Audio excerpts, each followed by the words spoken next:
Herr, was kommt euch ungeheuer in Sinn? Mit meiner Armbrust soll ich auf mein eigenes Kind zielen.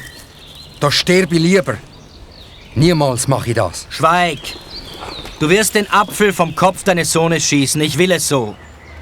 Oder du stirbst auf der Stelle zusammen mit deinem Sohn. Dein Leben, Tell, ist verwirkt, ich kann dich töten. Aber gnädig lege ich dein Geschick in deine kunstgeübte Hand. Du rühmst dich ja deines sicheren Blicks. Wohlan, jetzt gilt es, Schütze, deine Kunst zu zeigen. Der Mörder von meinem eigenen Kind soll ich werden. Herr, ihr habt kein eigenes Kind und wisst nicht, was sich im Herzen von meinem Vater bewegt. Genug jetzt. Du schießt. Oder du und dein Sohn sterben auf der Stelle.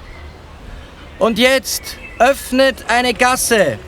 80 Schritte gebe ich ihm, nicht weniger und nicht mehr.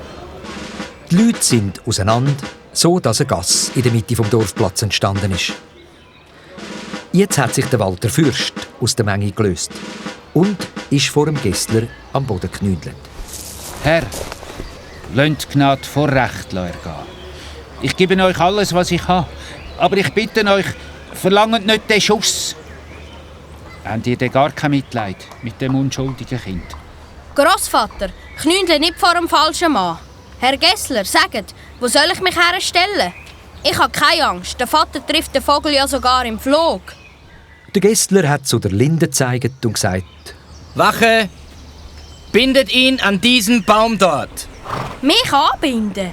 Nein, ich will nicht angebunden sein. Ich will still haben wie ein Lämmli und nicht mal schnaufen. Lass dir wenigstens die Augen verbinden, Bub. Wieso die Augen?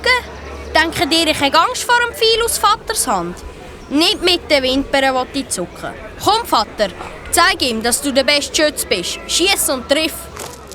Stolz ist der kleine Walter zur Linde marschiert, wo man ihm den Äpfel auf den Kopf gelegt hat. Die Leute sind totenstill geworden, wo der Tell sich 80 Schritte vom Walter entfernt in Schussposition gebracht hat.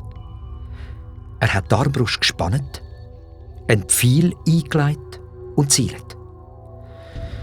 Aber sofort hat er die Waffe wieder sinken. Verzweifelt hat er sich zum Gessler umgedreht, sein Hemd aufgerissen und gefleht. Herr Landvogt, da ist mein Herz. Erlaubt mir den Schuss. Nein, Tell, ich will nicht dein Leben, ich will den Schuss. Es ist halt gefährlich, wenn Bauern Waffen tragen und nicht nur jene, die gebieten im Land.